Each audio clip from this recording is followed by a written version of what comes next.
Welcome to dear student guys. अगर आप कक्षा 12 के स्टूडेंट्स हैं और एग्जाम में अच्छा स्कोर करना चाहते हैं तो वीडियो आपके लिए बहुत यूजफुल होने वाला है। गाइस, हम आपके लिए कक्षा 12 जो हिंदी विषय का इसका set A, set B, set C और set D complete question paper with solutions लेकर आ चुके हैं। और गाइस, यहाँ पर आप देख सकते हो, यहाँ पर हमने पोर्टल को ओपन कर दिया जो कि है DPI MP DPI। और यहाँ पर गाइस आप क्लास देख सकते हो, कक्षा 12 सब्जेक्ट देख सकते हो आप, हिंदी गणित अंग्रेजी सभी जो सब्जेक्ट है आपके, सबके क्वेश्चन पेपर भी सॉल्यूशन यहाँ पर अपलोड कर दिए गए हैं ताकि आप एग्जाम में इनको पढ़कर अच्छा स्कोर कर सको। तो गाइस, हम यहाँ पर आपके लिए हिंदी विषय जो कि सेट ए से लेकर डी तक कंप्लीट क्वेश्चन पेपर के सॉल्यूशंस लेकर आ चुके हैं। आपको वीडियोस पूरा देखना है क्योंकि वीडियो की लेंथ काफ़ी ज़्यादा होने वाली है। आपको वीडियो को देखना चाहिए पूरा, जिससे कि आप एग्जाम में अच्छा स्कोर कर सको। तो ये रहा गाइस सेट ए। और यहाँ पर हम इसके क्वेश्चन है, इसको देखते हैं सबसे पहले, फिर इसके आंसर हम आपको बताने वाले हैं। तो यहाँ पर आप देख सकते हो गाइस, निम्नलिखित वाक्यों के लिए सही विकल्प का चयन कीजिए। यहाँ पर सगुण भक्ति धारा को कितने भागों में बांटा गया है। यहाँ पर गाइस आप क्वेश्चन को एक बार ध्यान से देख लीजिएगा और जस्ट हम इसके आंसर आपको बताने वाले हैं। जहाँ अर्थ से काव्य की शोभा बढ़ती वहाँ कौन सा अलंकार होता है। चूरन बेचने वाले का काम कौन करता था। फिर है गाइस यहाँ पर नावा सुंदर लेंकर मास्टर कौन सा विषय पढ़ाते थे। और यहाँ पर मुझे भी किताब चाहिए बाकी में निपात शब्द है। भारत में पहला छापाखाना गोवा में कब खुला। तो ये रहा गाइस इसका आंसर। आपको पेन काफी लेना है और इसको ध्यान से लिखना है। पहले वाले के लिए आप लिखोगे दो, दूसरे वाले के लिए लिखोगे अर्थ अलंकार, तीसरे वाले के लिए भगत जी, चौथे के लिए आप लिखोगे मराठी जो कि सा आंसर है, पांचवे के लिए आप लिखोगे बा वाला आंसर जो कि वी। और जो छठवां क्वेश्चन है इसका आप लिखोगे 1556। तो ये रहा गाइस इनका। एक बार आप इसको देख लीजिएगा, मैं इसको थोड़ा सा जूम कम कर देता हूँ ताकि आप इसको प्रॉपर देख पाओ। तो यहाँ पर गाइस सभी क्वेश्चंस को आप देख लो, इसके आंसर हम आपको बता चुके हैं। अब हम चलते हैं नेक्स्ट क्वेश्चन जो कि हमारे पास रिक्त स्थानों की पूर्ति कीजिए। तो ये रहा गाइस रिक्त स्थानों की पूर्ति कीजिए। आप क्वेश्चन को ध्यान से देखिएगा, जस्ट इसके आंसर हम आपको बताने वाले हैं। तो देखिएगा इस पहला क्वेश्चन से, कवि जगजीवन का खालिस्तान के लिए फिरता है। तो उद्गार प्यार भार, यहाँ पर जहाँ उपमेय को उपमान से श्रेष्ठ बताया जाए वहाँ खालिस्तान अलंकार होता है। मुक्त बोध उपन्यास के रचनाकार खालिस्तान है। रचना के आधार पर वाक्यों को मुख्यतः कितने भागों में बांटा गया है। आनंद यादव का मन खालिस्तान जाने के लिए तड़पता था। हिंदी में नेट पत्रिका की शुरुआत खालिस्तान के साथ हुई। तो ये रहेगा इस कंप्लीट आंसर्स जो कि हमने आपको रिक्त स्थान बताए हैं। पहले के लिए आप लिखिएगा भार, दूसरे के लिए आज व्यतिरेक जितेंद्र कुमार, और चौथे के लिए लिखेंगे तीन पाठशाला और वेब दुनिया। अगला क्वेश्चन गाइस यहाँ पर आप देखिएगा, सत्य सत्य आपको बताना है। तो देखिएगा सूर्योदय होने पर उषा का जादू टूटने लगता है, आपको सत्य असत्य बताना है। शब्द गुणों की संख्या 3 होती है। भक्तिन धर्मवीर भारती की रचना है। संभवतः बरसात हो प्रश्नवाचक वाक्य है। और यहाँ पर रखाल दास बनर्जी 1922 में मुआंजो जड़ो आए थे। और अगला है रेडियो श्रव्य माध्यम है। तो ये रहा गाइस इनके आंसर्स। पहले के लिए आप लिखेंगे सत्य, दूसरे के लिए लिखेंगे सत्य, तीसरे के लिए असत्य, चौथे के लिए असत्य, पांचवे के लिए सत्य और छठवें के लिए सत्य। आगे देखिएगा इस अगला क्वेश्चन आपको सही जोड़ी मिलाना है। तो आप यहाँ पर सही जोड़ी को ध्यान से देख लीजिएगा एक बार। प्रगतिवाद यशोधरा जो कथानक है। फिर संस्कृत के मूल शब्द यशोधरा बाबू, अतरंग साक्षात्कार और हरिवंश राय बच्चन। तो ये रहेगा इसके आंसर्स। यहाँ पर आप इनको सही जोड़ी से मिला लीजिएगा। तो ये इनके आंसर है। प्रगतिवाद के लिए आप लिखिएगा 1936 में। यशोधरा क्या है, खंड काव्य है। फिर जो कथानक है ये कहानी है। संस्कृत के मूल शब्द क्या लिखोगे, तत्सम। यशोधरा बाबू के लिए आप लिखोगे सिल्वर बेंडिंग। और अतरंग साक्षात्कार के लिए आप लिखेंगे डायरी। हरिवंश राय बच्चन के लिए आप लिखेंगे हालावाद। तो ये सही जोड़ी का आंसर है गाइस, इसको आप ध्यान रखिएगा। और अगला हम एक वाक्य एक शब्द में उत्तर देखते हैं। तो ये रहेगा इस यहाँ पर एक शब्द एक वाक्य के उत्तर, जिसको आप ध्यान से देख लीजिएगा। एक वाक्य में उत्तर लिखिए। हम इसको थोड़ा सा जूम ज़्यादा कर देते हैं ताकि आप अच्छे से देख पाओ। शांत रस का स्थायी भाव का नाम लिखिए। तो ये रहेगा इस शांत भाव के स्थायी का नाम क्या है, निर्वेद है। अगला जो क्वेश्चन है आपके पास, आलोक धनवा एकमात्र काव्य संग्रह कौन सा है, लिखिए। तो क्या लिखेंगे गाइस यहाँ पर, आलोक धनवा का एकमात्र काव्य संग्रह का नाम दुनिया रोज बनती है, ये है। फिर पहलवान लुट्टन सिंह के दो पुत्र थे, कितने पुत्र थे, तो यहाँ पर आप दो लिखिएगा। चौथे का आंसर लिखिएगा बाल बाल बचना, मुहावरे का अर्थ हानि होते होते बचना है। सिंधु घाटी सभ्यता का सबसे बड़ा नगर कौन सा था गाइस, मोहनजोदड़ो था। फिर रेडियो नाटक की जो अवधि होती है 15 से 30 मिनट तक की होती है। और सूरज का सातवां घोड़ा धर्मवीर भारती की रचना है। तो ये थे क्वेश्चन जिसके आंसर हम आपको बता चुके हैं। अब गाइस यहाँ पर 2 नंबर के क्वेश्चन है जो कि आपके एग्जाम के लिए बहुत ज़्यादा इंपॉर्टेंट है, ध्यान से देखिएगा। बच्चे किस आशा में नीड़ों से झांक रहे होंगे? तो ये इसके लिए आप क्या लिखेंगे गाइस, ये रहा इसका आंसर। आप वीडियो को रोक लीजिएगा और इसको ध्यान से पढ़ लीजिएगा। यहाँ पर बच्चे चिड़िया के आने पर आशा में नीड़ों से झांक रहे होंगे। उन्हें यह प्रत्याशा होगी कि चिड़िया उनके लिए 2 दाने लेकर लौट रही होगी। इसका अथवा है गाइस यहाँ पर भाषा को सहूलियत से बरतने का अर्थ, मतलब इसका क्या अर्थ होता है लिखिए। तो ये रहा गाइस इसका आंसर। भाषा का सहूलियत से बरतने का आशय है कि भाषा केवल अपनी बात संप्रेषण का माध्यम है, अतः भाषा का प्रयोग इस प्रकार होना चाहिए कि हमारी बात श्रोता तक स्पष्ट रूप से पहुंच सके। अगला क्वेश्चन से गाइस छायावाद की परिभाषा लिखते हैं, किन्हीं 2 विशेषताओं के नाम लिखिए। तो यह रहा गाइस आंसर। छायावाद की 2 विशेषताएं, स्थूल के प्रति सूक्ष्म का विद्रोह छायावाद है। और इसकी विशेषताएं आप क्या लिखेंगे, प्रकृति का मानवीकरण, व्यक्तिवाद की प्रधानता। और यहाँ पर आपको अगर अपने आंसर याद है तो गाइस आप उनको बिल्कुल लिख सकते हैं, जैसा कि बोर्ड के द्वारा ऑफिशियली कहा गया, आपको पूरे नंबर यहाँ पर मिलने वाले हैं। अगला क्वेश्चन से गाइस प्रयोगवाद के जो प्रवर्तक का नाम लिखते हो 2 विशेषताएं लिखिए। तो ये रहा इसका आंसर। हमने छायावाद देख चुके हैं, अब ये प्रयोगवाद है, तो इसको आप देख लीजिएगा। इसके प्रवर्तक का नाम है सच्चिदानंद, हीरानंद, वात्स्यायन, अज्ञेय। और इसकी विशेषता है नवीन उपमानों का प्रयोग, अहम की प्रधानता। और आपको अगर कोई आंसर याद है तो आप उनको लिख सकते हैं। अगला है गाइस यहाँ पर क्वेश्चन नंबर 8, किन्हीं 2 महाकाव्यों के नाम लिखकर उनके रचनाकारों के नाम लिखिए। तो ये रहे गाइस इसके आंसर। आप क्या लिखेंगे, महाकाव्य रामचरितमानस और कात्यायनी। इनके जो रचनाकार है गोस्वामी तुलसीदास और जयशंकर प्रसाद। और खंड काव्य महाकाव्य में अंतर है, तो आप देख सकते हो यहाँ पर जो खंड काव्य में नाटक के किसी एक पक्ष का चित्रण होता है, इसमें संपूर्ण चित्रण होता है। और इसमें एक ही छंद का प्रयोग होता है, इसमें अनेक जो छंद होते हैं, अनेक दंडों का प्रयोग होता है। और अगला है गाइस यहाँ पर खंड काव्य महाकाव्य हो गया, सोरठा छंद का लक्षण उदाहरण सहित लिखिए। तो यह रहा गाइस सोरठा छंद। और यहाँ पर आप इसको ध्यान से देखिएगा, दोहे को उलट देने से सोरठा बन जाता है। इसके पहले और तीसरे चरण में 11-11 मात्रा तथा दूसरे और चौथे चरण में 13-13 मात्रा होती है। इसके 4 चरण होते हैं। और ये एग्जाम्पल लिखा हुआ है, आप इसको देख सकते हैं, वीडियो को रोककर इसको आप पढ़ लीजिएगा। अगला जो क्वेश्चन है हमारे पास गाइस, यहाँ पर वीर रस की परिभाषा लिखना है हमको उदाहरण सहित। तो ये रही वीर रस की परिभाषा। सहिद्र के हृदय में स्थिर उत्साह नामक स्थायी भाव का जब विवाह अनुभव और संचरी भाव से संयोग होता है तब वहाँ वीर रस होता है। और उदाहरण आप यहाँ पर वीडियो को रोककर पढ़ लें, और अगर आपको कोई उदाहरण याद है तो आप उसको एग्जाम में लिख सकते हैं। अगला क्वेश्चन है गाइस यहाँ पर, भक्तिन के आ जाने से महादेवी वर्मा अधिक अध्यात्मी कैसे हो गई लिखिए। तो यह रहा आंसर इसका। महादेवी के पास रहकर भी भक्तिन वहाँ के शहरी तौर तरीके से नहीं ढल पाई।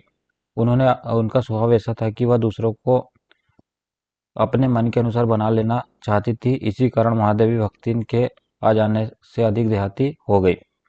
और जो अगला क्वेश्चन है गाइस, यहाँ पर मनुष्य की क्षमता किन किन बातों पर निर्भर करती है, तो आपको बताना है। तो शारीरिक वंश परंपरा, सामाजिक उत्तराधिकार और मनुष्य के अपने प्रयत्न, इन तीन चीज़ों पर निर्भर करती है। फिर है गाइस यहाँ पर आपको डेफिनेशन लिखना है, आपको परिभाषा लिखना है यहाँ पर। तो आप देख लीजिएगा, कहानी उपन्यास, सॉरी यहाँ पर आपको अंतर लिखना है, कहानी और उपन्यास में 2 अंतर लिखना है, आत्मकथा और जीवनी में 2 अंतर लिखना है। तो ये रहेगा इस 2 अंतर। कहानी और उपन्यास में कहानी का आकार छोटा होता है, और जो हमारे पास कहानी का दूसरा आप लिखेंगे, कहानी एक कथात्मक लघु रचना है, इसमें जीवन की किसी एक स्थिति का सरस चित्रण होता है। और उपन्यास के लिए लिखेंगे, उपन्यास में एक मूल कथानक के साथ अन्य छोटी छोटी कथा होती हैं जो मूल कथानक से जुड़ी होती है, इसका आकार बड़ा होता है। जीवनी और आत्मकथा में अंतर आप देख सकते हैं। जीवनी किसी महापुरुष के जीवन पर आधारित होती है, जीवनी सत्य घटनाओं पर आधारित होती है। आत्मकथा में लेखक अपनी कथा कहता है, आत्मकथा काल्पनिक भी हो सकती है। अगला क्वेश्चन है गाइस, यहाँ पर आपके पास निपात शब्द का अर्थ बताते हो, कोई 2 निपात शब्द लिखिए। तो ये रहा इसका आंसर, आप ध्यान से देखिएगा। शब्दों के अर्थ पर बल देने के लिए जिन शब्दों को प्रयोग किया जाता है वे निपात शब्द कहलाते हैं। इसके उदाहरण ही, भी, तो, ये इसके उदाहरण। अगला क्वेश्चन है यहाँ पर, राष्ट्रभाषा की किन्हीं 2 विशेषताओं को लिखिए। तो ये रहेगा इस राष्ट्रभाषा की विशेषताएं। जब किसी भाषा को समस्त राष्ट्र की भाषा मान लिया जाए तब वह राष्ट्रभाषा कहलाती है। राष्ट्रभाषा वह व्यापक रूप है जिसका व्यवहार समस्त राष्ट्रों में होता है। अगला जो क्वेश्चन है यहाँ पर आप देखिएगा, निम्नलिखित वाक्यों को शुद्ध करके लिखिए। तो राम के अयोध्या आ जाना और ललिता एक फूल की माला बाजार से ले आई। तो इसका शुद्ध रूप आप देखिएगा वीडियो को रोककर। यह रहा इसका शुद्ध रूप, राम अयोध्या आ जाना और यहाँ पर ललिता बाजार से फूलों की एक माला लाई। फिर आपको निर्देशन हल करना है यहाँ पर। तो बालक रो रो कर चुप हो गया संयुक्त वाक्य में बदलना है, और मयूर वन में नाचता इसको संधिवाचक वाक्य में बदलना है। तो ये रहा इसके आगे यहाँ पर यह रहेगा जिसका सही आंसर, बालक रोता रहा और चुप हो गया। शायद मयूर वन में नाचता होगा। तो इसको इस तरीके से आपको हल करना है। और अगला क्वेश्चन से यहाँ पर क्वेश्चन नंबर 14 यहाँ पर, मोहनजोदड़ो की नगरी नियोजन की दो विशेषताएं लिखिए। तो ये रही इसकी विशेषताएं। आपको वीडियो को रोकना है और इसको ध्यान से देखना है, क्योंकि यहाँ पर वीडियो की लेंथ काफ़ी ज़्यादा होने वाली है। तो हम वीडियो को यहाँ से थोड़ा तेज करने वाले हैं। तो आप वीडियो को रोकिएगा और इसको ध्यान से देखिएगा। अगला जो क्वेश्चन है हमारे पास, सिल्वर बिल्डिंग की भव्य पार्टी यशोधरा बाबू को सम हाउ इम्प्रॉपर लगने के बाद भी संतोषजनक रही, लिखिए। तो इसका आंसर आप यहाँ पर लिखिएगा। ये रहा इसका आंसर। इस तरीके से आप इसका आंसर लिखिएगा, वीडियो को रोककर इसको ध्यान से आप पढ़ लीजिएगा एक बार। ठीक है गाइस, आगे देखिएगा क्वेश्चन नंबर 15, समाचार लेखन की सबसे लोकप्रिय शैली कौन सी है, नाम लिखकर चित्र बनाना है। तो ये रहा गाइस यहाँ पर इसका चित्र। समाचार लेखन में सबसे लोकप्रिय शैली उल्टा पिरामिड है, और उल्टा पिरामिड का आपको चित्र बनाना है। तो यहाँ पर मुखड़ा लिख सकते हैं, इंद्रो या मुखड़ा लिख सकते हैं, बॉडी लिख सकते हैं, और नीचे आप समापन लिख सकते हैं। आगे देखिएगा यहाँ पर अगला जो क्वेश्चन है आपके पास, यहाँ पर है इस मुद्रित माध्यमों में लेखन के लिए ध्यान रखने होगी किन्हीं दो बातों को लिखना है। तो ये रहा इसका आंसर। आप दो बातें लिख सकते हैं, यहाँ पर ज़्यादा है आपके लिए, आप दो अपने हिसाब से लिख सकते हैं। तो लेखक में भाषा वर्तनी व्याकरण शैली का ध्यान रखना जरूरी है। समय सीमा आवंटन जगह के अनुशासन का पालन करना हर हाल में ज़रूरी है। तो ये आप लिख सकते हैं, और आपको अगर कोई और याद है तो आप अपने हिसाब से लिख सकते हैं। फिर है गाइस यहाँ पर अगला जो क्वेश्चन है, रघुवीर सहाय अथवा फिराक गोरखपुरी का काव्यगत परिचय निम्न बिंदु के आधार पर लिखना है। दो रचना भाव पक्ष और साहित्य में स्थान। तो ये रहा गाइस दो रचनाएं, आप यहाँ पर देख सकते हो, आत्मा के विरुद्ध और हंसो हंसो जल्दी हंसो, है ना। और यहाँ पर सीढ़ियों पर धूप में आप कोई भी दो लिख सकते हैं, भाव पक्ष आप लिख सकते हैं इनका। ये वीडियो को रोक लेना और उसको ध्यान से पढ़ लेना, और कला पक्ष भी वीडियो को रोककर आप इसको ध्यान से पढ़ लेना। ठीक है गाइस, आगे देखिएगा अगला जो क्वेश्चन है हमारे पास यहाँ पर, अगला क्वेश्चन है गाइस, भाव विस्तार कीजिए। मन के हारे हार मन के जीते जीत, मुहावरा और लोकोक्ति में तीन अंतर लिखना है। तो दोनों क्वेश्चन के ये रहा आंसर। यहाँ पर ये महादेवी वर्मा का भी आप देख लीजिएगा गाइस, क्योंकि ये भी पूछा गया है। तो इनका भी आप देख लीजिएगा, दो रचना भाषा शैली और साहित्य में स्थान। फिर हजारी प्रसाद द्विवेदी का भी आप देख लीजिएगा यहाँ पर। ये इनका भी रहा, वीडियो को रोककर आप देख लेना, और भाव विस्तार आप देख लेना। फिर है गाइस हमारे पास यहाँ पर अगला जो क्वेश्चन है हमको भाव विस्तार करना है। तो ये रहा भाव विस्तार। यहाँ पर मानव जीवन में विभिन्न प्रकार की समस्याएं और कठिनाइयाँ आती रहती, जीवन पथ अनेक जो कंटकों से परिपूर्ण रहता है। संघर्ष के लिए मन में धैर्य और साहस की आवश्यकता होती है। जीवन में चाहे जितनी कठिनाई या समस्या आए, मनुष्य को कभी साहस और धैर्य नहीं खोना चाहिए। जिसका मन हार गया वह अर्थात साहस टूट गया है, वह जीवन में कुछ भी नहीं कर सकता। जो मनुष्य हार कर भी मन में साहस बांधे वह हार कर भी जीतता है। और गाइस यहाँ पर अगला जो क्वेश्चन है हमारे पास, मुहावरा लोकोक्ति में अंतर लिखना है तीन। तो यह है अंतर तीनों में। मुहावरा का जो वाक्यांश होता है, एक वाक्यांश होता है, जबकि लोकोक्ति पूर्ण वाक्य भी हो सकती है। मुहावरा का प्रयोग स्वतंत्र वाक्य या वाक्यांश के रूप में नहीं हो सकता, जबकि लोकोक्ति का स्वतंत्र प्रयोग हो सकता है। अब है हमारे पास अपठित गद्यांश, जो कि आप इसको आसानी से कर सकते हो गाइस, ध्यान से इसको पढ़ लीजिएगा, क्योंकि अपठित गद्यांश कोई भी आ सकता है। तो आप इसको वीडियो को रोककर इसको ध्यान से पढ़ लीजिएगा। और यह रहा आंसर इसका, यहाँ पर इसका आंसर आप देख लीजिएगा। क्वेश्चन नंबर हमारे पास इसका अथवा है, तो इस अथवा क्वेश्चन को भी आप ध्यान से देख लेना। और यह रहा इसका आंसर, तो आप इसके आंसर को ध्यान से देख लीजिएगा। क्वेश्चन नंबर 20 है हमारे पास। ये रहा गाइस क्वेश्चन नंबर 20, निम्नलिखित पद्यांश का संदर्भ प्रसंग सहित व्याख्या करना है। तो आप वीडियो को रोककर इस पद्यांश को ध्यान से पढ़िएगा और इसका आंसर ये रहा गाइस यहाँ पर, ये इसका आंसर आप ध्यान से देख लीजिएगा। क्वेश्चन नंबर 20 का जो अथवा है, अब वीडियो को रोककर आप इसका अथवा देखिएगा, इसको ध्यान से पढ़िएगा। और यहाँ पर गाइस अथवा का यह रहा आंसर, जो कि आप यहाँ पर इसको ध्यान से देख लीजिएगा।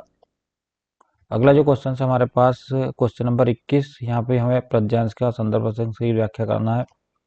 तो आपको वही करना है, वीडियो को रोकना है, जो पद्यांश है इसको ध्यान से पढ़ना है और इसका आंसर यहाँ पर आपको देखने के लिए मिल जाएगा। तो यह रहा गाइस इसका आंसर, यहाँ पर आप इसको ध्यान से देख लीजिएगा। और इसका अथवा क्वेश्चन है जो, इसको आप ध्यान से देखिएगा। और यह 21 नंबर का जो अथवा है, इसका आंसर आपको यहाँ पर मिल जाएगा। यह रहा इसका आंसर। और अगला है गाइस, यहाँ पर आप हमको लिखना है, यहाँ पर आप देखिएगा, नगर निगम में नियमायुक्त को नियमित जल आपूर्ति करवाने है तो आवेदन पत्र लिखना है। तो ये रहा इस आवेदन पत्र, इस तरीके से आपको लिखना है। मतलब आपको किस तरीके से नंबर मिलेंगे, आप संबोधन लिखने पर आपको 1 नंबर दिया जाएगा, विषय लिखने पर आपको एक नंबर दिया जाएगा। तो ये आपको अपने मन से लिखना है गाइस। और निबंध पर आप निबंध देख लीजिएगा यहाँ पर। तो आपको इनमें से किसी एक विषय पर निबंध लिखना है। तो गाइस यहाँ पर हमने आपको कंप्लीट जो क्वेश्चन पेपर है, इसका सेट ए का सॉल्यूशंस बता दिया है। सेट बी, सी और डी लेकर हम जल्दी आने वाले, जिसका लिंक आपको वीडियो डिस्क्रिप्शन में या इस वीडियो के आई बटन पर आपको मिल जाएगा। सो वीडियो देखने के लिए बहुत बहुत धन्यवाद। Thanks for watching.